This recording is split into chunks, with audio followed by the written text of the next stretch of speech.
Hello dear students, welcome to all on my YouTube channel Summer English World. Students, आपका बहुत बहुत स्वागत है मेरे इस चैनल पर। आप देख रहे हैं इस वीडियो को जिसमें आज हम बात करेंगे क्लास 10th के मैथमेटिक्स के गणित सब्जेक्ट के बहुत ही महत्वपूर्ण तथ्यों के बारे में, इंपॉर्टेंट पॉइंट्स के बारे में। और इस वीडियो में है पूरे फॉर्मूले एक ही वीडियो में। और कौन कौन से पॉइंट्स हैं इम्पॉर्टेंट आपके पेपर के लिए, जो आपका पेपर 24 तारीख को होने वाला है, जिसको आप 24 तारीख को जाके देने वाले हैं। 24/2/2026 आपका मैथ का पेपर है क्लास 10th का। और इसके अलावा जो भी मेरी इस वीडियो को देख रहे हैं, हर क्लास के बच्चे, उनके लिए ये वीडियो बहुत इंपॉर्टेंट है। और इसी के साथ में, अगर आपने इस वीडियो को ओपन किया है और वीडियो को सुन रहे हैं, और हम लास्ट तक देखेंगे कि क्या क्या इम्पोर्टेंट है। मेरे ख्याल से अगर आपने इस वीडियो को देख लिया तो आप कि जो ऑब्जेक्टिव एमसीक्यू क्वेश्चन आने वाले हैं, जिसे अपन फिल इन द ब्लैंक, रिक्त स्थान, सत्य सत्य, ट्रू फॉल्स, है ना, तो यो वन वर्ड, एक शब्द में उत्तर, जितने भी आने वाले हैं वो इसी वीडियो से आपके कवर हो जाएंगे। और हम हर एक पॉइंट को बहुत ही ध्यान से पढ़ेंगे। कितने पॉइंट्स हमारे लिए बहुत ही इंपॉर्टेंट हैं। तो समर इंग्लिश वर्ल्ड चैनल को आप सब्सक्राइब कर लीजिए। वीडियो अगर अच्छी लगेगी तो इसे शेयर करिए और बेल आइकन को प्रेस कर दीजिए, ताकि ऐसे ही आपको वीडियोस मिलते रहें। आपके 2 पेपर अभी तक हो चुके हैं, जिसमें कि एक आपको तारीख 17 को था, है ना, इंग्लिश का पेपर। सबसे फर्स्ट पेपर आपका इंग्लिश का 17 तारीख को था, जिसमें मैंने बहुत ही इंपॉर्टेंट क्वेश्चंस आपको दिए थे। और पूरा पेपर आपका क्वेश्चंस उसी में से आ गए थे, ठीक है। ऐसे ही संस्कृत में भी आपको बहुत हेल्प मिली थी जब मैंने वीडियो बनाई थी। और ये मैथ के लिए वीडियो बन रही है, तो इसमें से भी आपको काफ़ी हेल्प मिलेगी। और आगे भी आपको हर सब्जेक्ट के लिए पेपर के सॉल्यूशन मिलते रहेंगे और सब्जेक्ट में आपको हेल्प मिलती रहेगी, ठीक है। समर इंग्लिश वर्ल्ड और समर मैथ्स वर्ल्ड, और आगे एक और चैनल अपना आएगा, उसको भी आपको सब्सक्राइब करना है, ठीक है। चलिए देखते हैं क्लास 10th मैथमेटिक्स, पहला अध्याय, एक, वास्तविक संख्याएं। अवधारणाओं पर आधारित महत्वपूर्ण तथ्य। प्रत्येक भाज्य संख्या को एक अद्वितीय रूप से अभाज्य संख्याओं के गुणनफल के रूप में व्यक्त किया जा सकता है। यही अंकगणित की आधारभूत प्रमेय है। कुछ चीज़ों को हम नॉर्मल तरीके से पढ़ते जाएंगे, बाकी जो इंपॉर्टेंट होंगी मैं आपको बीच में बोलता जाऊंगा, और मैंने उनको हाईलाइट करके रखा हुआ है। तो उन तथ्यों को, पॉइंट्स को, फैक्ट्स को आप बहुत ही अच्छे तरीके से माइंड में सेट कर लेना, क्योंकि पेपर में पूरे ऑब्जेक्टिव उसी से ही बनते हैं। पूरी ओटीज और पूरे एमसीक्यूज जो भी बनेंगे, है ना। और कई सारे सवालों के लिए आपको जो फॉर्मूले हैं, यहाँ वहाँ से आपको फॉर्मूले कलेक्ट करने की जरूरत नहीं है, आपको पूरे फॉर्मूले इसी वीडियो में मिल जाएंगे। चलिए ठीक है, देखते हैं। और आगे, किसी भी प्राकृत संख्या को उसके अभाज्य गुणनखंडों के एक गुणनफल के रूप में लिखा जा सकता है ना। जैसे कि 2 = 4 = 2 × 2। ये जो वीडियो है दोनों मीडियम के स्टूडेंट्स के लिए बहुत ही इंपॉर्टेंट है। हालांकि लिखा हुआ है इसमें हिंदी में, लेकिन मैथ दोनों के लिए काम की रहती है। मैं आगे वीडियो बनाऊंगा और भी, वो इंग्लिश मीडियम वालों के लिए भी होगी, लेकिन मैथ दोनों स्टूडेंट्स कवर कर सकते हैं ना वीडियो से। तो देखें इसमें, एक प्राकृत संख्या का अभाज्य गुणनखंडन उसके गुणनखंडों के क्रम को छोड़ते हुए अद्वितीय होता है। कुछ पॉइंट्स इंपॉर्टेंट नहीं है, कुछ इंपॉर्टेंट जो पॉइंट्स हैं मैंने उसको हाईलाइट कर दिया है, ठीक है। फिर देखते हैं आगे, कार्ल फ्रेडरिक ग्रॉस को गणितज्ञों का राजकुमार कहा जाता है। संख्याओं में प्रत्येक उभयनिष्ठ अभाज्य गुणनखंड की सबसे छोटी घात का गुणनफल महत्तम समापवर्तक एचसीएफ कहलाता है। तो आप ये देख रहे हैं कि हम लोग कैसे एचसीएफ निकालते हैं। चलिए देखें, इन पॉइंट्स को आप भी खुद पढ़ सकते हैं। कुछ ये चीज़ को बहुत ध्यान में रखना, ये जो मैंने हाईलाइट किया हुआ है ग्रीन से, कि नहीं, दो धनात्मक पूर्णांकों ए और बी के लिए H C F A B into L C M A B, है ना। आपने देखा होगा एक फॉर्मूला बन रहा है हमारा इसमें, दो संख्याओं का गुणनफल बराबर में महत्तम समापवर्तक और लघुत्तम समापवर्तक। हम हिंदी में भी लिख सकते हैं और इसको इंग्लिश में भी लिख सकते हैं, ठीक है। फिर आगे देखते हैं, दो संख्याओं का गुणनफल उनके एचसीएफ और एलसीएम के गुणनफल के बराबर होता है, परंतु तीन संख्याओं का गुणनफल उनके एचसीएफ और एलसीएम के गुणनफल के बराबर नहीं होता है। अगर पेपर का लेवल थोड़ा डिफिकल्ट हो गया तो इस टाइप के पॉइंट भी पूछे जा सकते हैं आपसे, है ना। बाकी पेपर के लेवल, अगर पेपर का मीडियम लेवल रहा या इजी लेवल रहा, तो इसी टाइप के क्वेश्चंस आपके बनते हैं। रूट पी अपरिमेय संख्या है। अपरिमेय संख्या को इरेशनल नंबर बोलते हैं, जहां रूट पी एक अभाज्य संख्या है। अभाज्य संख्या को अपन प्राइम नंबर्स बोलते हैं, और प्राइम नंबर्स को हमें ना बाहर नहीं निकाल सकते रूट के, है ना। तो कौन कौन से ऐसी अपरिमेय संख्या होगी? अब देखो ऐसे क्वेश्चन आपका बन जाएगा कि बताइए कि रूट टू क्या है? परिमेय संख्या है, अपरिमेय संख्या है, वास्तविक संख्या है। तो रूट टू को हम यहाँ पे अपरिमेय संख्या बोलेंगे और वास्तविक संख्या भी बनती है ये तो। आपने पूरा कलेक्शन पढ़ लिया होगा। Root three, root two, root five. देखो इसमें रूट फोर नहीं आ रहा है क्योंकि रूट फोर को हम डायरेक्ट बाहर निकाल सकते हैं, है ना। तो ऐसे कुछ नंबर्स देख लो जो पूरी अभाज्य संख्याएं जो रूट के अंदर हैं वो एक प्रकार से आपकी अपरिमेय संख्याएं होती हैं। यदि p कोई अभाज्य संख्या है और p a स्क्वायर को विभाजित करता है तो p a को भी विभाजित करेगा। ऐसे भी कुछ पॉइंट देखने को मिले हैं। हाँ, तो बिल्कुल करेगा। चलिए अब इसमें और इम्पोर्टेंट पॉइंट अध्याय एक में 2 लाइन आपको और पढ़नी है। एक परिमेय संख्या और एक अपरिमेय संख्या का योग या अंतर एक अपरिमेय संख्या होती है। सही बात है। एक अपरिमेय संख्या को दूसरी अपरिमेय संख्या से जोड़ते हैं तो अपरिमेय संख्या ही हमारी बनती है। जैसे इसमें एग्जाम्पल दिया हुआ है कि 3 प्लस, है ना, 4√5। परिमेय संख्या और अपरिमेय संख्या को साथ में जोड़ दिया तो आंसर अपरिमेय संख्या ही होगा। अपरिमेय संख्या ये समझ लो कि जैसे कि है ना किसी के साथ भी जुड़ जाएगी तो खुद उसको भी अपरिमेय बना देगी, है ना। और 2 माइनस रूट फाइव एक शून्येतर परिमेय संख्या और एक अपरिमेय संख्या का, ये इतना इंपॉर्टेंट पॉइंट नहीं है ना। चलिए बहुपद पे आ जाते हैं हम 2 पर। अब हम इस चैप्टर में पॉलिनोमियल बोलेंगे इसे, और इस चैप्टर में हमारे लिए क्या इम्पोर्टेंट है उस पर नज़र डाल लेते हैं, है ना। तो क्या इम्पोर्टेंट पॉइंट्स है हमारे इसमें? इसमें चर x के बहुपद px में x की उच्चतम घात बहुपद की घात कहलाती है। सही बात है। आपने पता है, आपने 6, 7, 8, 9 क्लास में जब आपसे पूछते थे इस पॉलिनोमियल या बहुपद की घात क्या है तो सबसे बड़ी जो पावर होती थी आप बोलते थे ये इसकी घात है या पावर है। फिर अगला पॉइंट है इसमें बहुपद 4x+2 में x की घात एक का बहुपद है क्योंकि चर x की अधिकतम घात एक ही है। क्योंकि जब भी किसी वेरिएबल चर पे x y पे कोई भी पावर नहीं होती, घात नहीं होती, तो उसकी घात एक मानी जाती है। ठीक है। फिर देखिए नीचे वाला पॉइंट 2y² माइनस 3y+4 चर y में घात 2 का बहुपद है क्योंकि चर y की अधिकतम घात 2 है। ठीक है। सबसे बड़ी पावर जो होती है सबसे आगे जो दी रहती है या बीच में भी दी हो वो उस पॉलिनोमियल की पावर कहलाती है, घात कहलाती है। फिर है 5x³ minus 4x² plus x minus 3 चर x में 3 का घात है।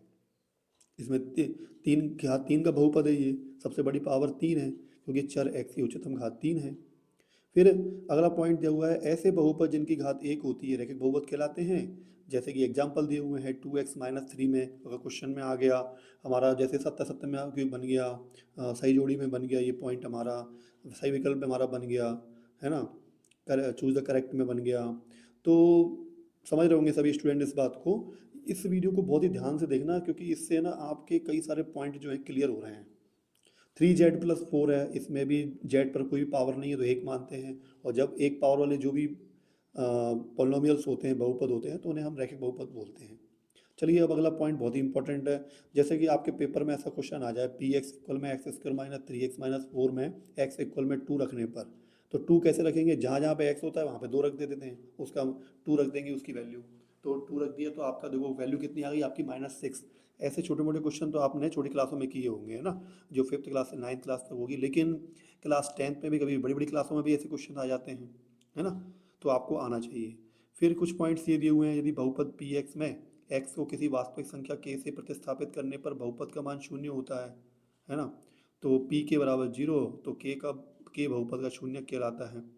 बहुपद px में x² माइनस 3x माइनस 4 का x इक्वल -1 पर मान -1 रख देंगे पूरी वैल्यू, है ना, इस बहुपद में। फिर देखते हैं क्या वैल्यू आती है। फिर आगे बढ़ते हैं किसी बहुपद ax प्लस बी जहाँ पे a is not equal to 0। ये ऐसा दिया रहता है कि मतलब आपको यहाँ पर जब ऐसे बहुपद दिए होंगे रैखिक बहुपद तो वहाँ पे a आपको 0 नहीं मानना है, वरना अगर आपने a 0 मान लिया तो ax तो खत्म ही हो जाएगा, फिर वो बहुपद कहलाएगा ही नहीं। उस बिंदु का x निर्देशांक होता है जहाँ y बराबर ax प्लस बी का ग्राफ x अक्ष को प्रतिच्छेद करता है। इन पॉइंट्स को बहुत ही डीपली पढ़ना है, बाकी जो मैंने इंपॉर्टेंट पॉइंट्स बताए हैं उनको तो छोड़ना ही नहीं है। ठीक है। चलिए फिर आगे बढ़ते हैं। ये ग्रीन में जो लिखा हुआ है बहुपद पी एक्स का ग्राफ एक्स अक्ष को 3 बिंदुओं पर प्रतिच्छेद कर रहा है। हाँ, इस टाइप से अगर कोई डायग्राम आ गया तो आपको ध्यान रखना है कि एक बार लाइन निकल गई एक्स अक्ष से, एक बार कट गया एक पॉइंट, फिर दूसरी बार निकल रही है ऊपर से मुड़ के दूसरा पॉइंट, फिर तीसरी बार निकल रही है तीसरा पॉइंट। तो ऐसे सरल टाइप के क्वेश्चन भी आपके बन सकते हैं, ध्यान से देखिएगा आप इसमें। तो ऐसे आप पॉइंट गिनेंगे 1 2 3। फिर आगे है किसी द्विघात बहुपद A X square plus B X plus C A is not equal to के जीरो के संगत समीकरण इतना इतना होता है। ठीक है, इसी के साथ में students don't forget to subscribe my YouTube channel Summer English World and Summer Maths World. Both the channels will help you very much, है ना। ये चैनल दोनों आपको बहुत ही हेल्प करेंगे। और चैनल पे जाके आप विजिट करके देखिए कि कितनी चीज़ें आपके काम की थी और कितनी आपके काम की और आने वाली हैं। तो वो भी मतलब अपलोड होती जाएंगी वीडियो, बस आपको काफ़ी सारा इसमें हेल्प मिलती रहेगी। चलिए अब देखते हैं आगे इसका। हाँ, बहुपद पी एक्स का ग्राफ एक्स अक्ष को जितने बिंदुओं पर प्रतिच्छेद करता है, अभी देखा था ना हमने कि जितनी बार ये लाइन एक्स अक्ष से निकलती जाएगी, उसको काट के ऊपर नीचे घूमती जाएगी, तो वहाँ पे पॉइंट मारते जाएंगे, पॉइंट हमारे बनते जाएंगे, तो उतने ही हमारे उसके शून्यक होते हैं। रेखीय बहुपद का व्यापक रूप ए एक्स प्लस बी है, जहाँ ए चर एक्स का गुणांक एवं बी अचर पद है। अचर पद वो होते हैं जैसे कि संख्याएं उनकी जगह पे आ जाती हैं 1 2 3 4 5 जो निश्चित होते हैं। और चर पद वाले होते हैं जहाँ पे हमारे एक्स वाई जेड रखे होते हैं, जहाँ पे हमको वैल्यू मिलती है, तथा A is not equal to zero. फिर अगला इसमें द्वितीय बहुपद का व्यापक रूप बहुपद का A X square plus B X plus C, जहाँ ए बी सी वास्तविक संख्या है तथा A is not equal to zero. P X equal to A X square plus B X plus C द्विघात बहुपद के शून्यक अल्फा और बीटा हैं। स्टूडेंट्स आपको यूनिट 2 में जितने भी सवाल करने हैं तो आपको है ना ये फॉर्मूले आपको बहुत ध्यान रखना पड़ेंगे। इन फॉर्मूलों के लिए ही ये मेन वीडियो है आपकी। और ये जो फॉर्मूले हैं इनको या तो एक कॉपी में अच्छे से लिख लीजिए और जब चाहे इनको आप देख लीजिए करें, क्योंकि ये इंपॉर्टेंट है। शून्यकों का योगफल क्या होता है, इक्वल में माइनस एक्स का गुणांक अपॉन में एक्स स्क्वायर का गुणांक, जिसको अपन short alpha plus beta equal minus B upon B A भी बोल सकते हैं। और शून्यकों का गुणनफल, इसको अगर इंग्लिश मीडियम वाले स्टूडेंट्स होंगे तो सम ऑफ द जीरोस बोलेंगे और नीचे वाले को प्रोडक्ट ऑफ द जीरोस बोलेंगे। ठीक है, तो प्रोडक्ट ऑफ द जीरोस शून्य का गुणनफल क्या होगा, अल्फा इंटू बीटा इक्वल में सी अपॉन में ए। फिर उसके ऊपर एक सवाल दिया हुआ है इजी टाइप का, तो आप इस सवाल को करके देखिएगा। ठीक है, तो ये सम आपसे बन जाएगा। फिर देखें ग्रीन पॉइंट में एक और हमारे लिए बहुत ही इंपॉर्टेंट चीज़ लिखी हुई है, यदि अल्फा कॉमा बीटा किसी द्विघात बहुपद के शून्यक हैं तो द्विघात बहुपद पी एक्स इक्वल में ये फॉर्मूला आपका बन जाता है के ब्रैकेट में एक्स स्क्वायर माइनस और alpha plus beta whole X plus alpha beta. बहुत ही ध्यान से समझ समझ के लिखना है और नोट कर लेना है इनको, है ना। और वीडियो में जब चाहे आप देख सकते हैं। मेरे ख्याल से ये इतने महत्वपूर्ण सूत्रों वाली वीडियो, फॉर्मूले वाली वीडियो आपको बहुत हेल्प करेगी, पेपर में आपके अच्छे नंबर आएंगे। बस जैसा कि हम आपके लिए करते हैं, आपको ज़्यादा से ज़्यादा इन वीडियोज़ को शेयर करना है ताकि ये सब तक पहुँचे। वही हमारे लिए आपकी तरफ से एक सपोर्ट होता है। जितना सपोर्ट आपको हमारी वीडियो से मिलता है, तो आपके सब्सक्राइब और लाइक और शेयर करने से हमको सपोर्ट मिलता है। ठीक है बेटा, तो चलिए आगे बढ़ते हैं। अब इसमें त्रिघात बहुपद, हाँ कभी कभी ये वाले भी आ जाते हैं फॉर्मूले, है ना, तो इसको भी आप अच्छे तरीके से करके जाएं और माइंड में सेट कर लें, क्योंकि बड़ी क्लास के लिए और कंपटीशन एग्जाम के लिए ये फॉर्मूला अपना बहुत ही बार आ चुका है। त्रिघात बहुपद A X cube plus B X square plus C X plus D के शून्य alpha comma beta comma gamma हो तो शून्य को तथा गुणांकों में संबंध क्या बनता है, alpha plus beta plus gamma equal minus B upon A, है ना। देखो अल्फा प्लस बीटा शून्यकों का योगफल तो हमने देखा, वो थोड़ा इजी पड़ रहा था। अब त्रिघात बहुपद के लिए क्या फॉर्मूले बनते हैं, कभी कभी ये भी पूछ लिए जाते हैं हमसे, तो ये आप इसको अच्छे तरीके से कर लो। और इसका प्रोडक्ट क्या बनेगा, इसमें 3 फॉर्मूले बनते हैं। अगर पेपर में ऐसा आ गया alpha beta plus beta gamma plus gamma alpha equal में क्या होगा, आप लिखोगे सी अपॉन ए। और अल्फा बीटा गामा डायरेक्ट ले दिया उसने तो आप लिखोगे माइनस डी अपॉन ए। तो कभी कभी पेपर का थोड़ा सा लेवल टफ हो जाता है, तो ऐसे क्वेश्चन भी पूछे जाते हैं। ठीक है, वरना आगे तो हमको सब कुछ चीज़ें काम आएगी ही आएंगी। फिर इसमें एक एग्जाम्पल दिया हुआ है, टी स्क्र माइनस 15 बहुपद में टी स्क्र का गुणांक। और एग्जाम्पल तो आपने खैर अपनी उसमें बुक में से कर लिया होगा। मैं आपको इसके बाद में कुछ वीडियो है ना वो भी देने वाला हूँ, है ना, कौन कौन से आपके इंपॉर्टेंट क्वेश्चन है, तो वो वाली वीडियो भी आपकी आने वाली है। सबसे पहले इसे आप कर लीजिए, ठीक है, ताकि आपका बेस मजबूत हो जाए। अब आ गए हैं हम अध्याय 3 पे।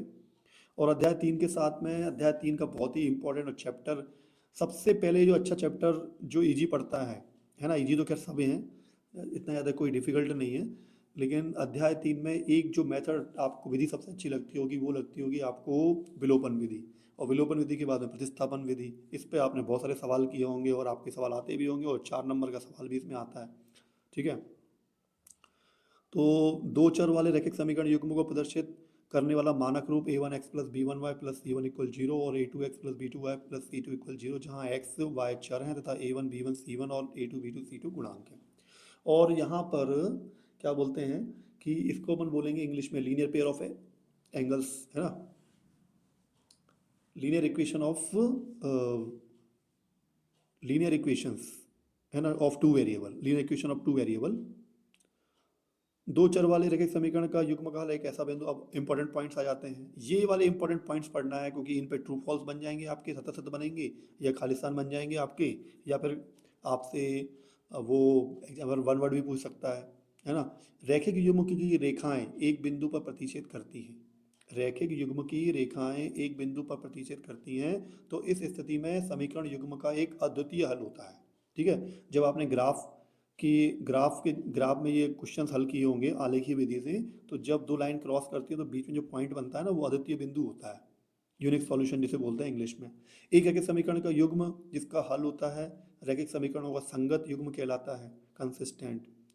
रैखिक समीकरण युग्म जिसका हल होता है रैखिक समीकरणों का संगत कंसिस्टेंट युग्म कहलाता है, मतलब एक ही लाइन पे पॉइंट आते हैं। और रैखिक युग्मों की रेखाएं संपाती होती हैं, तो इस स्थिति में समीकरणों के अपरिमित रूप से अनेक हल होते हैं, मतलब दोनों लाइनें अलग अलग आपकी चलती जाएंगी, दोनों आपकी बिल्कुल मैच नहीं करेंगी। रैखिक युग्म की रेखाएं संपाती होती हैं, तो इस स्थिति में समीकरणों के अपरिमित रूप से अनेक हल होते हैं, एवं इस युग्म को दो चरों के रैखिक समीकरणों का आश्रित युग्म कहते हैं। रैखिक समीकरणों का आश्रित युग्म सदैव कंसिस्टेंट होता है। दो चर वाले रैखिक समीकरण युग्म की रेखाएं समांतर होती हैं, तो इस स्थिति में समीकरणों का कोई भी हल नहीं होता है। ठीक है, दो चर वाले रैखिक समीकरण युग्म की रेखाएं समांतर होती हैं, तो इस स्थिति में समीकरणों का कोई भी हल नहीं होता है। ऐसे सवाल आप लोगों ने किए भी हैं और ऐसी कंडीशंस भी आपके सवालों में काफ़ी बार आई है, तो इनको समझना बहुत ज़रूरी है। एक स्टूडेंट जब टॉपर बनता है या टॉप करता है क्लास में या अच्छे नंबर लेके आता है, तो उसके लिए एक एक नंबर बहुत कीमती होता है ना। रैखिक समीकरण युग्म जिसका कोई हल नहीं होता है रैखिक समीकरणों का असंगत इनकंसिस्टेंट युग्म कहलाता है। अब ये है पूरे फॉर्मूले अच्छे तरीके से। जब ऐसी स्थिति बनेगी पहली वाली a1/a2 not equal to b1/b2, so what will be right here, हम यहाँ पे क्या लिखेंगे, इस स्थिति में रैखिक समीकरण युग्म संगत होता है एवं समीकरणों का एक अद्वितीय हल होता है तथा रेखाएं प्रतिच्छेदी होती हैं। दूसरा पॉइंट बन रहा है a1/a2 equal b1/b2 not equal to c1/c2, so what will right here, हम यहाँ पे क्या लिखेंगे, इस स्थिति में रैखिक समीकरण युग्म असंगत होता है एवं समीकरणों का कोई हल नहीं होता है तथा रेखाएं समांतर होती हैं। तीसरा पॉइंट बन रहा है यहाँ पे a1/a2 equal b1/b2 equal c1/c2, इस स्थिति में रैखिक समीकरण युग्म आश्रित संगत होता है एवं समीकरणों के अनंत हल होते हैं तथा रेखाएं संपाती होती हैं। ठीक है, तो ये तीनों स्थितियों को बहुत याद रखना अच्छे तरीके से, क्योंकि पेपर में एक नंबर का ये चीज़ तो आती है पक्का, ये है ना यूनिट 3 में से। तो रैखिक समीकरण युग्म के ग्राफीय विधि द्वारा हल में दोनों समीकरणों को ग्राफ में प्रदर्शित कर उनके प्रतिच्छेद बिंदु की निर्देशांक ज्ञात करते हैं। तो ये सभी फॉर्मूले थे, एक प्रकार से इंपॉर्टेंट पॉइंट थे जो मैं आपको बता रहा हूँ कि किस यूनिट में क्या क्या चीज़ें आपकी बहुत इंपॉर्टेंट है, जिसको आपको पढ़ना है और जिसके बेस पे आप पूरे सवाल को कर पाएंगे। ठीक है, चलिए इसी के साथ में आपने इनको समझ लिया और चैनल को सब्सक्राइब भी कर लीजिए और जल्दी से जल्दी शेयर करते जाइए वीडियो को, ताकि पेपर तक ये वीडियो हर किसी तक पहुँच जाए और सबके अच्छे नंबर आए। ठीक है, अध्याय 4 है आपका द्वितीय द्विघात समीकरण के बारे में। अवधारणाओं पर आधारित महत्वपूर्ण प्रश्न। जब हम द्विघात बहुपद को शून्य के तुल्य कर देते हैं तो हमें द्विघात समीकरण प्राप्त हो जाती है। द्विघात बहुपद को शून्य के तुल्य कर देते हैं तो, है ना, जैसे ax² plus bx plus c बराबर 0। यदि px घात 2 का एक बहुपद है तो समीकरण px बराबर 0 एक द्विघात समीकरण कहलाता है। अब ax² plus bx plus c बराबर 0, जहाँ a b c वास्तविक संख्याएं हैं, these are the real numbers, तथा a is not equal to 0 द्विघात समीकरण का मानक रूप है। यहाँ पे इसको अच्छे तरीके से माइंड में हमको सेट रखना है, ax² plus bx plus c equal में 0।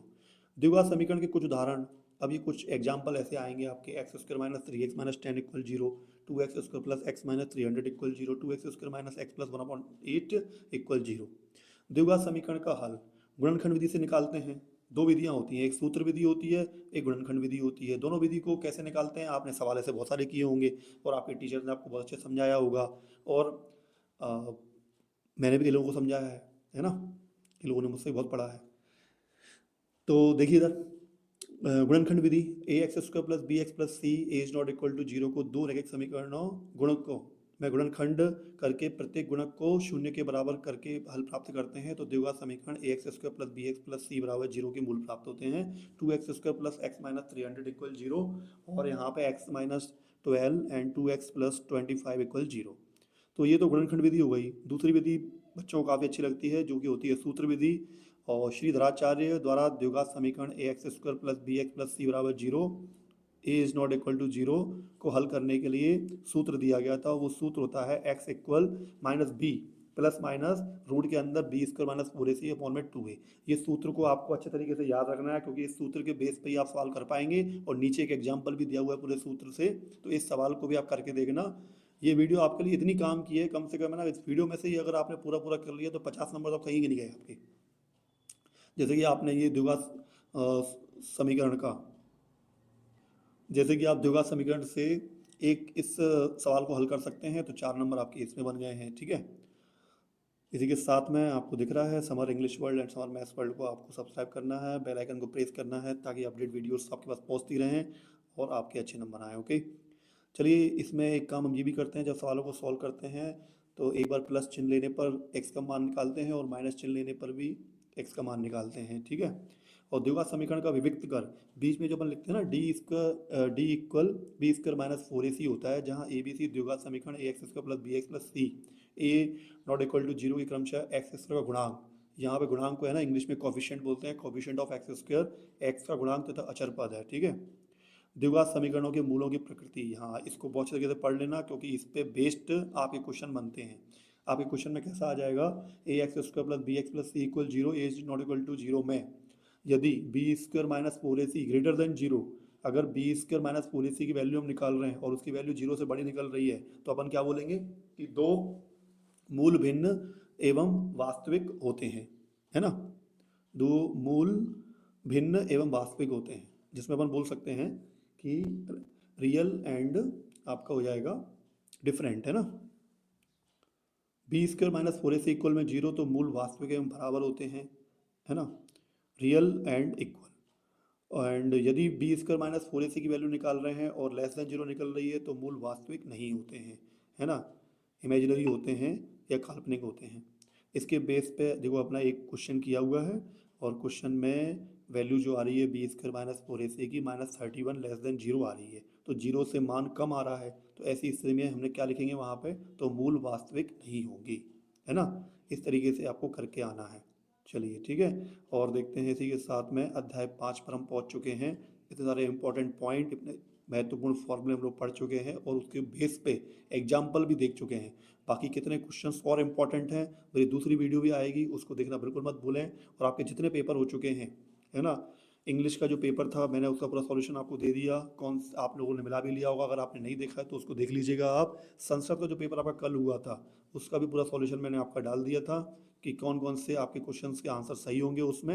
और संस्कृत की मैंने एक वीडियो भी दी थी, वो भी आपके लिए बहुत हेल्पफुल थी। और आगे मैं हर सब्जेक्ट की आपको वीडियो देने वाला हूँ ताकि आपके नंबर काफ़ी अच्छे आ जाएँ और आप काफ़ी अच्छा एग्जाम में करें। ठीक है, बस आप जितना सपोर्ट मेरी तरफ से आपको दिया जा रहा है, आपका सपोर्ट बस यही होगा कि आपको जितना हो सके वीडियो को शेयर करना है और लाइक करना है, और इसी तरीके से आपका सपोर्ट बना रहे हमारे पास भी।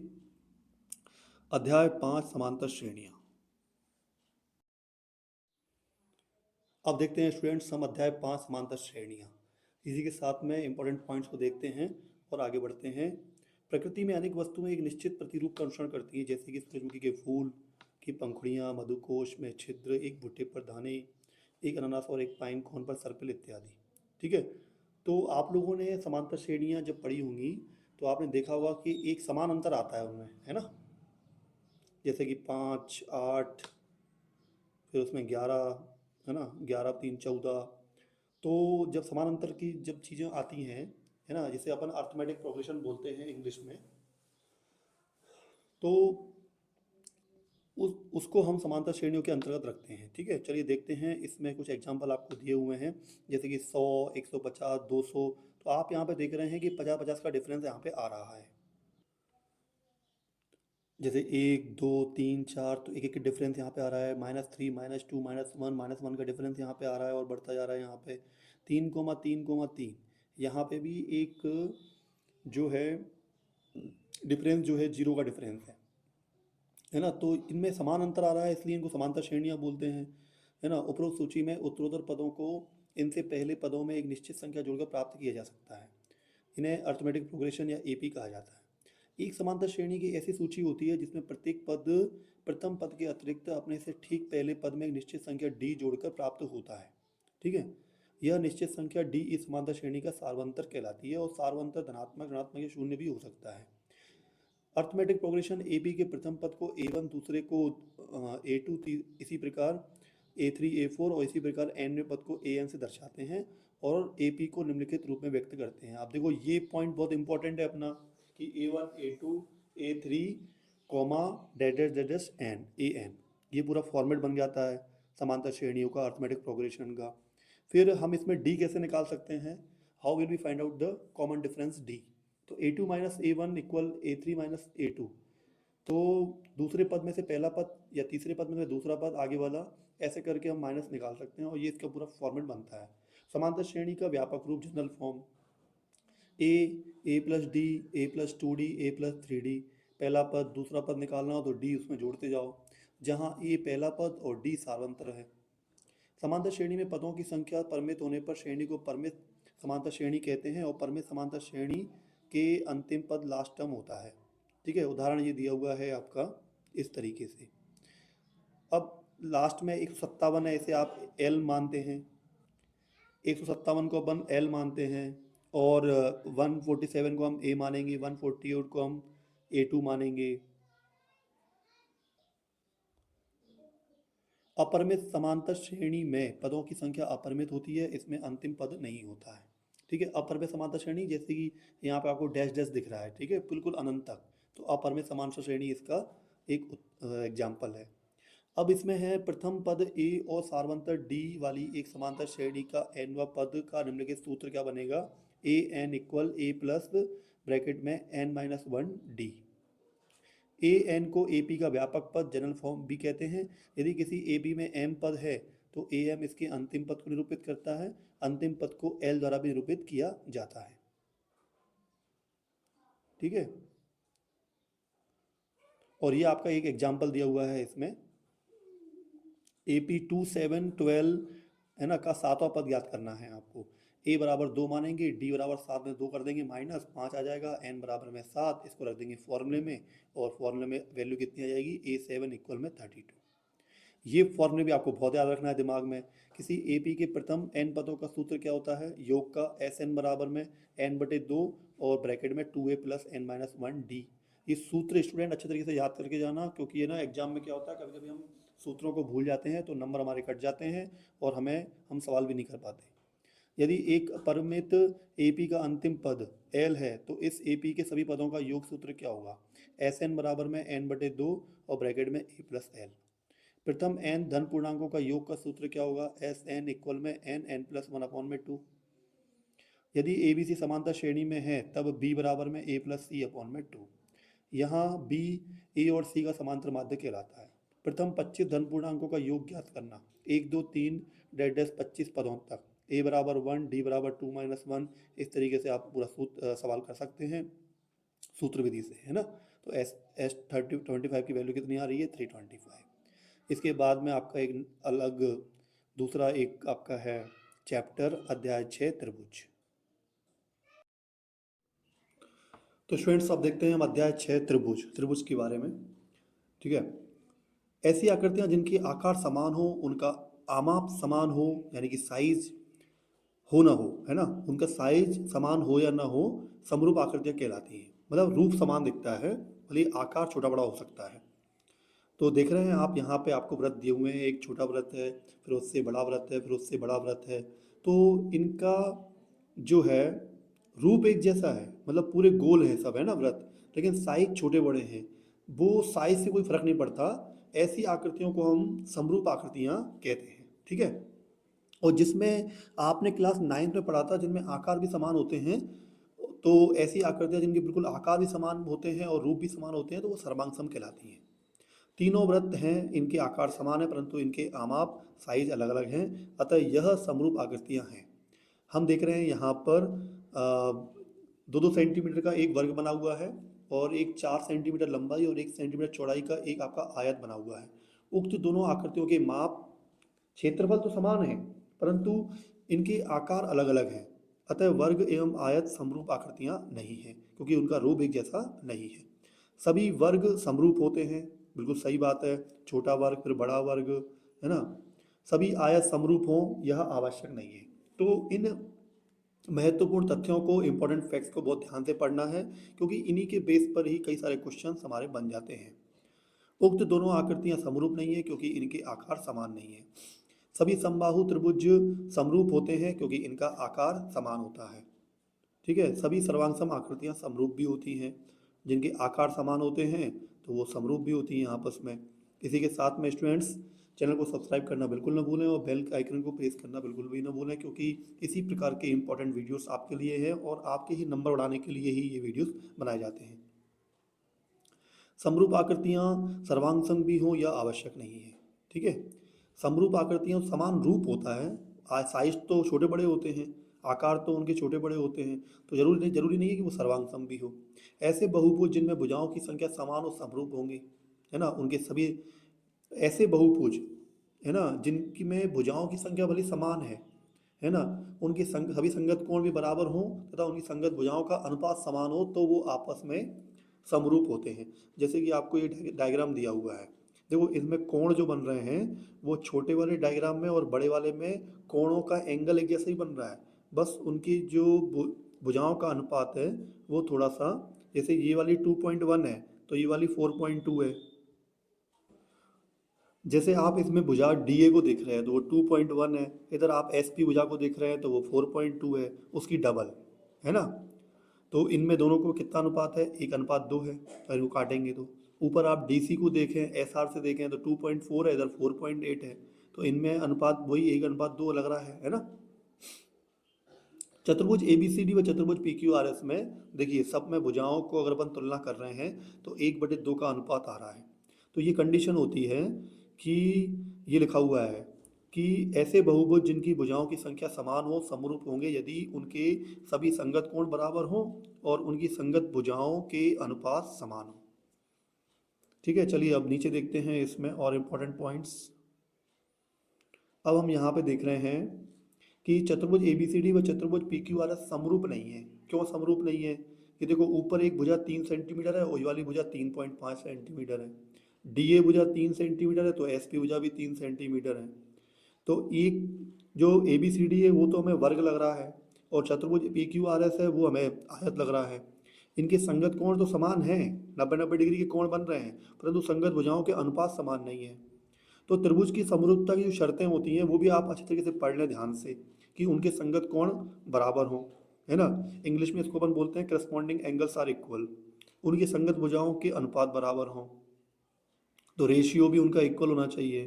त्रिभुजों की समरूपता की कसौटियाँ, दो त्रिभुजों को समरूप दर्शाने के लिए निम्न कसौटियों का प्रयोग किया जा सकता है ना।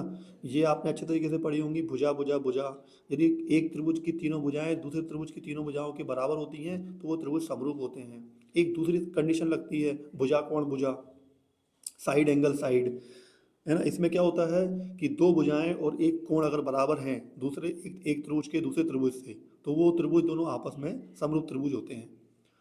फिर एक तीसरी कंडीशन बनती है कोण कोण कोण। ठीक है। तीनों कोण बराबर हो रहे हैं एक त्रिभुज के दूसरे त्रिभुज से, तो ऐसे त्रिभुज समरूप त्रिभुज कहलाते हैं। फिर चौथा है कोण कोण, अगर दो कोण भी बराबर होते हैं एक त्रिभुज के दूसरे त्रिभुज से तो भी वे समरूप होते हैं। यदि दो त्रिभुजों में एक त्रिभुज के दो कोण क्रमशः दूसरे त्रिभुज के दो कोण के बराबर हों तो दोनों त्रिभुज समरूप होते हैं। स्टूडेंट, ये जो चैप्टर हैं जो मेरी इस वीडियो में आप देख रहे हैं, हर चैप्टर के ये इंपॉर्टेंट पॉइंट्स हैं। और आपने खुद देखा होगा कि आपके जैसे त्रैमासिक के पेपर हुए, है ना, फर्स्ट टर्म के एग्जाम हुए आपके, सेकंड टर्म के आपके एग्जाम हुए, प्री बोर्ड के आपके एग्जाम हुए, तो कितने सारे पॉइंट्स में से आपके ऑप्शन वाले रिक्त स्थान, सत्य सत्य, सही जोड़ी, मैच द कॉलम, मतलब ये सब चीज़ें आपकी इनमें से ही बनती हैं, है ना। आधारभूत आनुपातिकता प्रमेय थेल्स इस चैप्टर की सबसे इंपॉर्टेंट ये वाली प्रमेय है। अगर आपने प्रमेय की होगी तो त्रिभुज की एक भुजा के समांतर खींची गई रेखा अन्य दो भुजाओं को समान अनुपात में विभाजित करती है। इसको जरूर करके जाइएगा, ये बहुत ही इंपॉर्टेंट प्रमेय है और पेपर में आती है, ठीक है। और इसका, ठीक है, इसमें इसके बेस पे एक सवाल भी दिया हुआ है, इसका एक विलोम भी होता है, ठीक है। तो इस प्रमेय को जरूर करके जाना, और ये पेपर में आ भी सकती है, तो इसमें आपको नंबर अच्छे मिलेंगे, है ना। इसमें होता क्या है कि त्रिभुज एबीसी में भुजा बीसी के समांतर खींची गई रेखा डीई अन्य दो भुजाओं ए बी व एसी को समानुपात में विभाजित करेगी। तो इसका फॉर्मूला बनता है ए डी अपॉन में डी बी और ए ई अपॉन में ई सी, ठीक है। थेल्स प्रमेय का विलोम देख लीजिए। और थेल्स प्रमेय का विलोम क्या होता है, किसी त्रिभुज में किन्हीं भुजाओं को समानुपात में विभाजित करने वाली रेखा तीसरी भुजा के समांतर होती है ना। क्वेश्चन उल्टा होके भी आ सकता है। तो त्रिभुज एबीसी में यदि रेखा डीई भुजा ए बी व ए सी को समानुपात में विभाजित करती है तो ए डी अपॉन में डी बी इक्वल में ए ई अपॉन में ई सी, ठीक। अब त्रिभुज एबीसी में डी समांतर बी सी है तो थेल्स प्रमेय से ए डी बटे डी बी ए ई बटे ई सी, तो हमने इसके मान लिख दिए, है ना। ए डी की वैल्यू कितनी है 2 और डी बी की वैल्यू कितनी है 3, ऊपर x और नीचे 6। तो इस तरीके से सवाल आ जाएगा, दो नंबर का सवाल आएगा, आपको ऐसे सिद्ध करना पड़ेगा, x की वैल्यू निकालनी पड़ेगी। कितना आसान है, ठीक है। चलिए और देखते हैं आगे। इसमें एस टी रेखा भुजाओं पी क्यू व पी आर को समान अनुपात में विभाजित करती है, तो एस टी समांतर क्यू आर थेल्स प्रमेय के विलोम से। प्रसिद्ध यूनानी गणितज्ञ थेल्स का समय काल, जब थेल्स वो किस समय आए थे, है ना। देखो 640 से 546, मतलब जिस सन अभी चल रहा है आपका कितना 2026 चल रहा है, तो जब जीरो सन था उसके भी इतना पहले, है ना। यदि दो त्रिभुज सर्वांग सम है तो वे समरूप भी होंगे, दो त्रिभुज यदि समरूप हैं तो वो सर्वांग सम हो भी सकते हैं और नहीं भी हो सकते।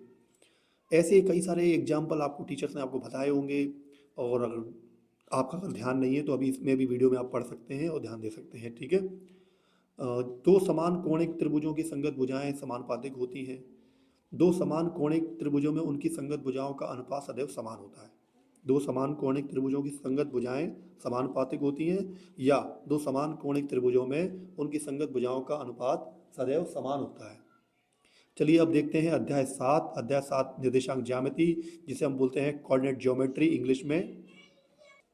कोऑर्डिनेट ज्योमेट्री, निर्देशांक ज्योमेट्री, अध्याय 7 में कौन कौन से इंपॉर्टेंट पॉइंट है, हमें कहाँ कहाँ ध्यान देना है। किसी बिंदु की वाई अक्ष से दूरी उस बिंदु का एक्स निर्देशांक कहलाता है।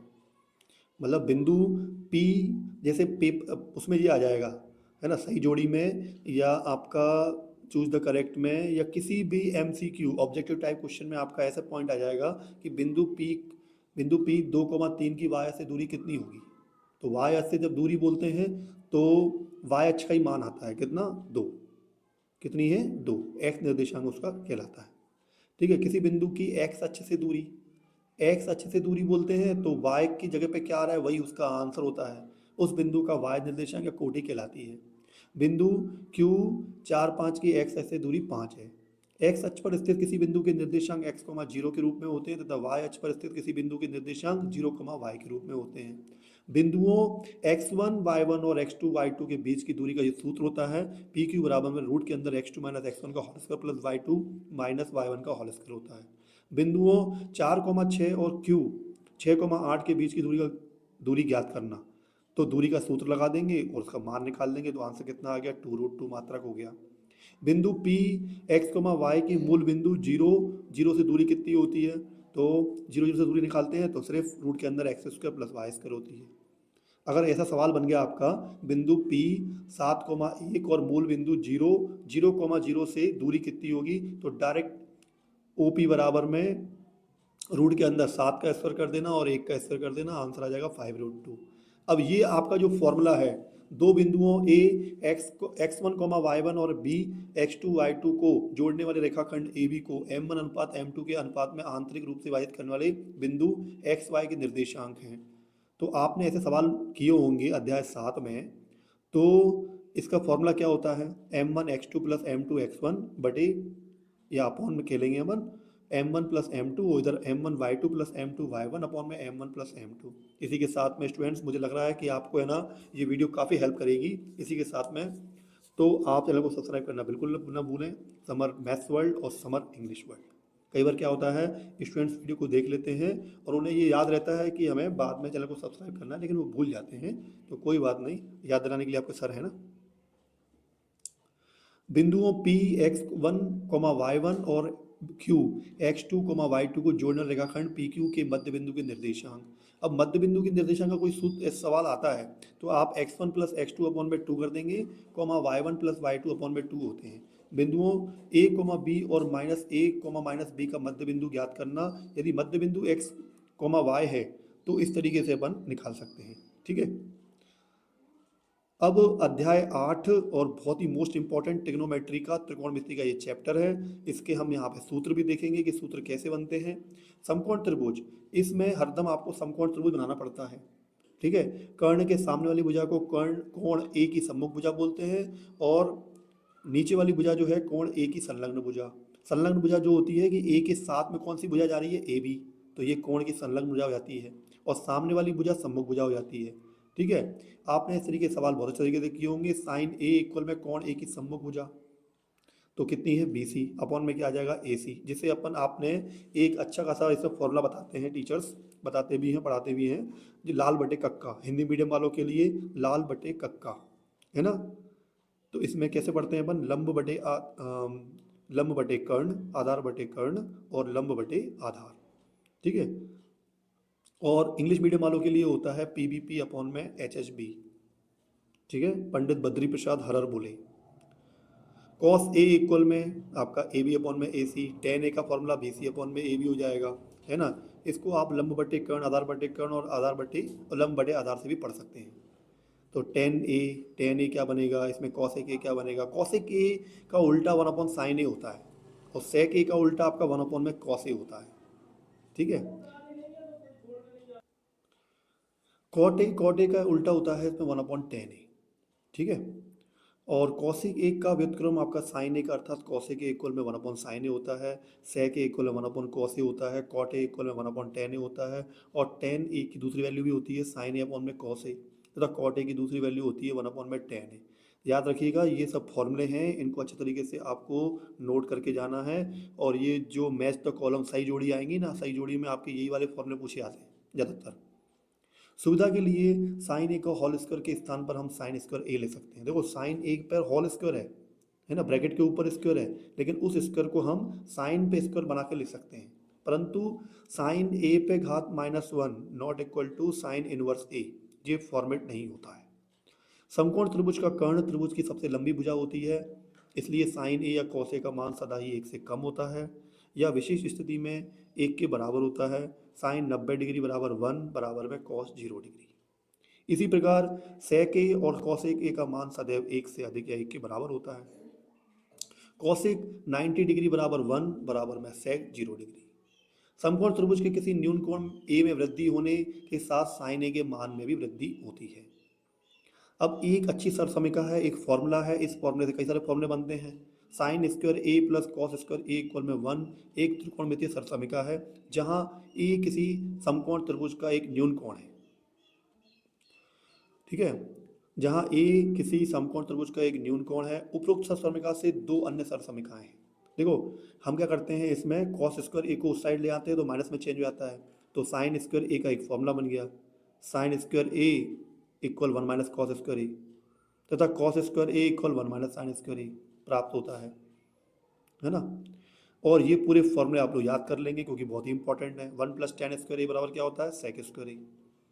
उधर ध्यान नहीं देना है कि 0 degree less than equal to A less than 90 degree, ये अभी हमें क्लास 10 के लेवल पे ध्यान नहीं देना है, हमको ये फॉर्मूले याद करना है। टेन स्क्वायर ए बराबर क्या बनेगा, सेक स्क्वायर ए माइनस 1। ये ऊपर वाले फॉर्मूले से ही बना हुआ है, आपने 1 को उधर लेकर माइनस में चला गया। अब सेक स्क्वायर ए माइनस टेन स्क्वायर ए बराबर कितना हो गया, 1। आपने यहाँ पे टेन सेक स्क्वायर ए रखा, उधर माइनस में टेन स्क्वायर ए को ले गए और बराबर में 1 बन जाएगा। तो देख रहे हैं आप, एक ही सूत्र से हमारे 3 सूत्र बन रहे हैं, मतलब एक फॉर्मूले से 3 4 फॉर्मूले बन रहे हैं। सिर्फ माइनस प्लस में यहाँ से वहाँ ले जाना है। कॉट स्क्वायर ए प्लस 1 इक्वल में कॉसेक स्क्वायर ए, कॉट स्क्वायर ए इक्वल कॉसेक स्क्वायर ए, 1 उधर जाएगा -1 हो जाएगा। अब कॉसेक स्क्वायर ए है ना, कॉट स्क्वायर ए को उधर भेज दो तो माइनस में पहुंच गया, बराबर में 1 हो गया। ठीक है, नीचे साइन ब्रैकेट में A plus B not equal to sine A plus sine B, ऐसा कभी नहीं करना है, ऐसा कभी बराबर नहीं होता आपस में। ठीक है, बहुत ही मोस्ट इंपॉर्टेंट इस 8.2 जब आप करते हो ना क्लास 10th में, तो उसमें ये सारणी की बहुत आवश्यकता पड़ती है। तो ये मानों को आप जरूर याद कर लेना, अगर आपको ये सारणी के पूरे जो इस पे आधारित कोई भी सवाल आते हैं तो साइन 0 डिग्री वैल्यू 0 होती है, साइन 30 डिग्री वैल्यू 1/2 होती है। इसकी आपने ट्रिक भी सीखी होगी, आप ट्रिक से याद करो या कैसे भी याद करो, इनके मानों को आप दिमाग में एकदम से सेट कर लो, ताकि आप पेपर के टाइम पे इन वैल्यूज़ को भूलना नहीं है। साइन 45 डिग्री की वैल्यू 1/√2 होती है, साइन 60 डिग्री की वैल्यू √3/2 होती है, साइन 90 डिग्री 1 होता है। ऐसे ही साइन के 0 से लेकर 90 तक जो मान होते हैं, वही कॉस 0 से 90 तक मान उसके उल्टे बन जाते हैं। जो वैल्यू साइन 0 की है वो कॉस 90 की बनेगी, जो साइन 30 की है वो कॉस 60 की बनती है, लेकिन 45 डिग्री के दोनों वैल्यू बराबर होती है, और जो साइन 60 की होती है वो इधर कॉस 30 की बन जाती है।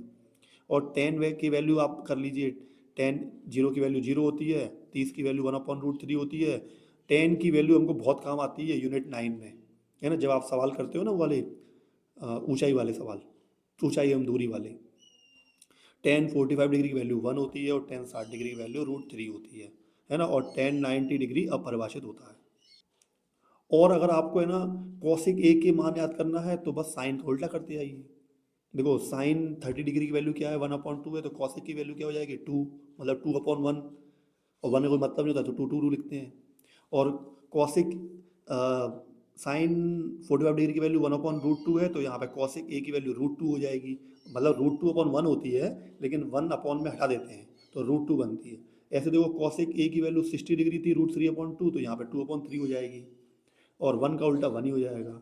और कॉस, ऐसे कॉस के उल्टे कर लो पूरे तो सेक की वैल्यू बन जाती है ना, और टेन के उल्टे कर लो तो क्वाट की वैल्यू बन जाती है। अब अध्याय 9 की हम बात करते हैं। वह रेखा जो हमारी आंख से सीधे भूमि के समांतर जाती है क्षैतिज रेखा कहलाती है।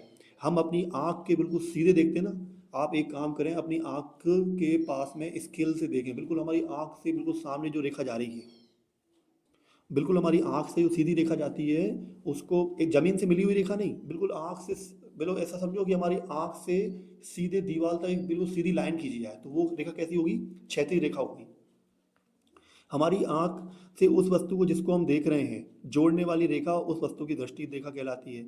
जैसे कि आप पंखे को देख रहे हैं तो आपकी आंख से देखिए, समझो एक आपकी आंख से लेके पंखे तक, है ना, या आप किसी वस्तु को किसी ऊंचाई पर देख रहे हैं, तो अपनी आंख से समझो एक लाइन निकल के जा रही है, एक रेखा निकल के जा रही है और वहां तक जुड़ रही है, तो वो रेखा दृष्टि रेखा कहलाती है।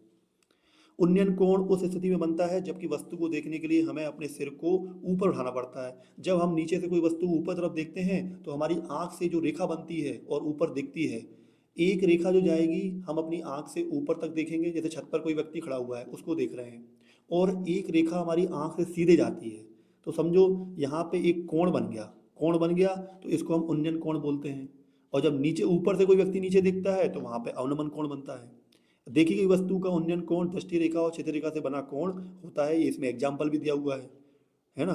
क्षैतिज रेखा ऐसे बनती है, नीचे की तरफ जाती है सीधे में, और दृष्टि रेखा ऊपर जाती है देखने वाली वस्तु में।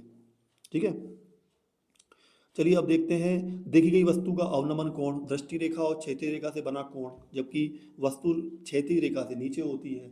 तो ऐसी स्थिति में क्या होगा कि जब कोई व्यक्ति ऊपर से नीचे देखेगा तो ऊपर खड़ा है तो उसकी आंख से सीधे वाली रेखा क्षैतिज रेखा कहलाएगी, और नीचे जो देखेगा किसी वस्तु को तो अवनमन, नमन मतलब झुकना, नीचे की तरफ नमन करना, झुक के देखना, है ना, तो नीचे की तरफ जो दृष्टि रेखा बनेगी तो वहां पर हमारा अवनमन कोण बनेगा। किसी निम्नस्थ बिंदु ए से किसी उच्चस्थ बिंदु बी का उन्नयन कोण थीटा हो तो उसे उच्चस्थ बिंदु बी से निम्नस्थ बिंदु ए का उन्नयन कोण भी थीटा होगा। ठीक है, अब देखते हैं नीचे, हाँ इस ये वाला जरूर आता है आपका एक ऑब्जेक्टिव में, किसी मीनार की छाया की लंबाई बढ़ने के साथ साथ सूर्य का उन्नयन कोण घटता जाता है। जितना ज़्यादा हम लोग है ना वस्तु से दूर जाते जाएंगे तो उन्नयन कोण जो होगा उसका मान घटता जाएगा, और जितना जितना पास से हम एकदम मुंह ऊपर करके देखेंगे किसी चीज़ को तो वहाँ पे उन्नयन कोण का मान बढ़ जाएगा। आपने देखा है कभी जब हम किसी सिनेमा में टॉकीज में फिल्म देखते हैं तो जब सबसे आगे जो लोग बैठते हैं तो उनको अपना सिर ऊपर करना पड़ता है, तो मतलब उन्नयन कोण ज़्यादा बन रहा है। और कुछ लोग बहुत दूर से देखते हैं बालकनी में बैठ के, तो इसका मतलब वो जब वहाँ से देखते हैं तो उन्नयन कोण का मान कम हो जाता है। ठीक है। और ये इंपॉर्टेंट आपका ऑब्जेक्टिव बन सकता है, जब वस्तु की ऊंचाई एवं उसकी छाया बराबर होती है तो उस समय सूर्य का उन्नयन कोण 45 डिग्री होता है, या जब सूर्य का उन्नयन कोण 45 डिग्री होता है तो वस्तु ऊंचाई एवं उसकी छाया बराबर होती है।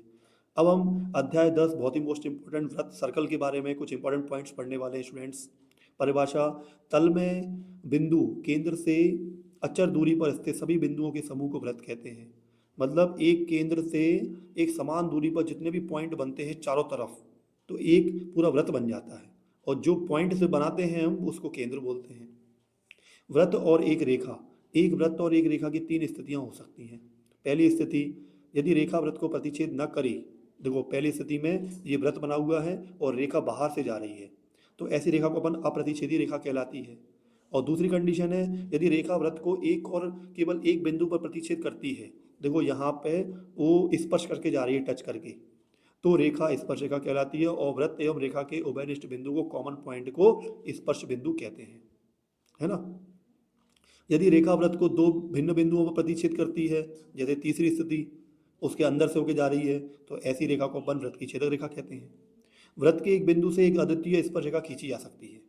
देखो इस तरीके के है ना आपके सत्य असत्य बन सकते हैं, ट्रू एंड फॉल्स। क्या वृत्त के एक बिंदु से एक अद्वितीय स्पर्श रेखा खींची जा सकती है? सत्य है ना। तो वो घुमाते हैं एग्जाम में। वृत्त के बाहर किसी एक बिंदु से वृत्त पर दो स्पर्श रेखाएं खींची जा सकती हैं। एक बिंदु से हम एक इस तरफ खींच सकते हैं रेखा, एक इस तरफ खींच सकते हैं, जैसे पी ए और पी बी। तो कितनी स्पर्श रेखा खींची जा सकती हैं? दो। फिर नीचे है, एक वृत्त की अनंत स्पर्श रेखाएं खींची जा सकती हैं। एक वृत्त पर हम उससे टच करती हुई यानी कितनी लाइनें खींच सकते हैं। वृत्त तथा उसकी स्पर्श रेखा के उभयनिष्ठ बिंदु को स्पर्श बिंदु कहते हैं। आपको बिल्कुल स्पष्ट दिख रहा होगा कि स्पर्श बिंदु किसे बोल रहे हैं, स्पर्श रेखा किसे बोल रहे हैं। वृत्त के किसी बिंदु पर स्पर्श रेखा स्पर्श बिंदु से जाने वाली त्रिज्या पर लंब होती है। आप देख रहे हैं इस वृत्त के दोनों तरफ बिल्कुल सीधी सीधी रेखा जा रही है, और ऐसी स्थिति में इन रेखाओं को अपन लंब बोलते हैं। वृत्त के किसी व्यास के सिरों पर खींची गई स्पर्श रेखाएं समांतर होती हैं, है ना। अब एक ऐसी कंडीशन आती है, दो संकेंद्रीय वृत्तों में बड़े वृत्त की जीवा जो छोटे वृत्त को स्पर्श करती है स्पर्श बिंदु पर समद्विभाजित होती है। तो ऐसा सवाल बनता है और इसमें कंडीशन बनती है AP बराबर में AB। फिर अगला पॉइंट है, किसी बाहा बिंदु से वृत्त पर खींची गई दो स्पर्श रेखाओं के बीच का कोण, है ना। किसी बाहा बिंदु से, बाहरी बिंदु है, वृत्त के बाहर का बिंदु है Q1। किसी बाहा बिंदु से वृत्त पर खींची गई दो स्पर्श रेखाओं के बीच का कोण स्पर्श रेखाओं को, स्पर्श बिंदुओं को केंद्र बनाने वाली रेखाखंडों द्वारा केंद्र पर अंतरित कोण का संपूरक होता है। तो कोण Q1 प्लस कोण Q2 बराबर में 180 डिग्री। ठीक है, तो आपने देख लिया Q1 प्लस में Q2 बराबर में 180 डिग्री। अब आपको ऑब्जेक्टिव में वो Q1 का मान दे देगा, यहाँ पे बोल देगा 50 डिग्री और Q2 का मान निकालिए, तो बस 180 माइनस 50 कर देना, 130 आ जाएगा। अब हम अध्याय 11 में वृत्तों से संबंधित क्षेत्रफल के बारे में पढ़ेंगे। अध्याय 11 वृत्तों से संबंधित क्षेत्रफल। एक वृत्तीय क्षेत्र का वह भाग जो दो त्रिज्याओं और संगत चाप से घिरा हो उस वृत्त का एक त्रिज्या खंड कहलाता है। अब आप देख सकते हैं कि एक वृत्त में दीर्घ त्रिज्या खंड क्या होता है और लघु त्रिज्या खंड क्या होता है। आप ये समझो ये पूरा एक केक है, तो केक में से हम लघु त्रिज्या खंड का एक हिस्सा निकाल लेते हैं। ऐसे काटते हैं ना कभी कभी केक को, ऐसे है ना, चाकू से इस तरफ से और इस तरफ से। तो जो छोटा सा हिस्सा हम सबसे पहले निकाल के काटते हैं, किसी को खिलाते हैं, तो वो लघु त्रिज्या खंड है, और जो बच गया है वो पूरा दीर्घ त्रिज्या खंड है। और वृत्तीय, अब दूसरी कंडीशन में वृत्तखंड, ये तो बात हो गई त्रिज्या खंड वाली। दीर्घ त्रिज्या खंड क्या हो गया, लघु त्रिज्या खंड क्या हो गया। अब हम बात कर लेते हैं इसमें कि दीर्घ वृत्तखंड क्या होता है। समझो आप केक को है ना ऐसे काटते हैं साइड से, ठीक है, तो वृत्तीय क्षेत्र का वह भाग जो एक जीवा और संगत चाप के बीच में परिबद्ध हो एक वृत्तखंड कहलाता है ना। अब अंशीय कोण थीटा वाले त्रिज्या खंड का क्षेत्रफल थीटा बटे 360 इंटू पाई आर स्क्वायर, ये आपका फॉर्मूला बनता है उसमें, इसी चैप्टर में सूत्र बनता है ये कि त्रिज्या खंड के क्षेत्रफल का सूत्र क्या होता है। तो थीटा बटे 360 इंटू पाई आर स्क्वायर, जहाँ आर वृत्त की त्रिज्या है। अंशीय कोण थीटा वाले त्रिज्या खंड के संगत चाप की लंबाई, तो संगत चाप की लंबाई में थीटा बटे 360 इंटू में 2 पाई आर, जहाँ पे आर वृत्त की त्रिज्या है। दीर्घ त्रिज्या खंड ओ ओ ए क्यू बी का क्षेत्रफल। तो आप देख रहे हैं ये पूरा त्रिज्या खंड है। जैसे मैंने आपको बताया था कि एक बड़े केक में से हम इतना टुकड़ा काट रहे हैं, तो इसका पूरा सूत्र क्या बनेगा, दीर्घ त्रिज्या खंड, दीर्घ त्रिज्या खंड ओ ए पी बी का क्षेत्रफल पाई आर स्क्वेयर माइनस थीटा बटे 360 इंटू पाई आर स्क्वेयर, मतलब उसमें से छोटे वाले का कर दो माइनस। वृत्तखंड का क्षेत्रफल बराबर संगत त्रिज्याखंड का क्षेत्रफल माइनस संगत त्रिभुज का क्षेत्रफल। कितने इंपॉर्टेंट फॉर्मूले हैं, ये पूरी की पूरी वीडियो आपकी बहुत काम की है। और अगर आपको वीडियो वाकई में काफ़ी इन्फॉर्मेटिव आपके काम की और हेल्पफुल लगती है तो चैनल को सब्सक्राइब करना बिल्कुल नहीं भूलना है और शेयर करना भी नहीं, है ना, और लाइक तो कर ही दो सब लोग मिलके। तो थीटा अपॉन में 360 degree into pi R square minus में क्षेत्रफल ब्रैकेट में त्रिभुज ओ ए बी। अब दीर्घ वृत्तखंड ए क्यू बी का क्षेत्रफल इक्वल में क्षेत्रफल पाई आर स्क्वायर माइनस लघु वृत्तखंड ए पी बी का क्षेत्रफल। पहले हम बात कर रहे थे त्रिज्याखंड के क्षेत्रफल की, अब हम वृत्तखंड की बात कर रहे हैं। वृत्तखंड है ना, वृत्त को बीच में से, वृत्त को हिस्से में कहीं कहीं किनारों पे से तोड़ देना। तो त्रिज्या आर वाले वृत्त का क्षेत्रफल बराबर पाई आर स्क्वायर, त्रिज्या आर वाले वृत्त के एक चतुर्थांश का क्षेत्रफल। अगर हम पूरे वृत्त को, है ना, जैसे टुकड़े कर दें, 4 हिस्से कर दें, तो उसमें से एक हिस्से का कितना होगा, 1/4 इंटू पाई आर स्क्वायर। त्रिज्या आर वाले वृत्त की परिधि 2 पाई आर फॉर्मूला होता है। अब हम बहुत ही मोस्ट इंपॉर्टेंट चैप्टर पृष्ठीय क्षेत्रफल और आयतन के सूत्रों के बारे में पढ़ेंगे। अब हम देखते हैं ठोस आकृतियों के चित्र। आपने इस चैप्टर को बहुत ध्यान से अपनी बुक में से पढ़ा होगा, पूरे साल इसकी तैयारी भी की होगी और इससे संबंधित कई सारे सवाल भी किए होंगे। तो ठोस आकृतियों के चित्र देख लीजिए आप। घनाभ देखा है आपने, माचिस की डिब्बी घनाभ आकार की होती है। मुझे बताइए कमेंट में कर करके ऐसे कौन कौन सी आकृतियाँ होती हैं जो घनाभ की तरह दिखती हैं। शंकु के बारे में बताइए, बर्थडे की जो टोपी होती है शंकु की जिसमें आइसक्रीम खाते हैं, वो कोन भी शंकु टाइप का होता है। बेलन, बेलनाकार, पेंसिल का आकार बेलनाकार, है ना। घर में जो सिलेंडर लेके आते हैं रसोई गैस के लिए वो भी सिलेंड्रिकल होता है, बेलनाकार, गोला, घन। ठोसों के संयोजन का पृष्ठीय क्षेत्रफल, ठोस का संपूर्ण पृष्ठीय क्षेत्रफल, इसको टी ऐसे बोलते हैं, है ना, total surface area of solid, है ना। तो एक अर्धगोले का वक्र पृष्ठीय क्षेत्रफल प्लस बेलन का वक्र पृष्ठीय क्षेत्रफल प्लस दूसरे अर्धगोले का वक्र पृष्ठीय क्षेत्रफल। ठोस का संपूर्ण पृष्ठीय क्षेत्रफल का फॉर्मूला यहाँ पे ये पूरा जो ठोस था उसका बता रहे हैं, 2 pi R square plus 2 pi R H plus 2 pi R square. अब हम शंकु, अब इसका ठोस का कितना होगा कि 2 पाई आर स्क्वायर कर दिया और पाई आर एल कर दिया, ठीक है। ऐसे सवाल भी आते हैं कई सारे जिसमें हमें करना पड़ते हैं और हमें उसकी वैल्यू निकालनी पड़ती है। चलिए अब हम मेन बात कर देते हैं। अब इस ब्लॉक का पृष्ठीय क्षेत्रफल, तो घन का पृष्ठीय क्षेत्रफल प्लस माइनस अर्धगोले के आधार का क्षेत्रफल प्लस अर्धगोले का वक्र पृष्ठीय क्षेत्रफल। ब्लॉक का वक्र पृष्ठीय क्षेत्रफल आपका ये हो गया, है ना, 6a² minus pi R square plus 2 pi R square. ठोसों के संयोजन का आयतन, ठीक है। अब ऐसी आकृतियां, अब हमको जो मेन अपने सूत्र पढ़ने हैं वो ये पढ़ने हैं, ये बहुत ही मोस्ट इंपॉर्टेंट आपकी जो टेबल बनी हुई है इसको आपको ध्यान से देखना है काफ़ी अच्छे तरीके से।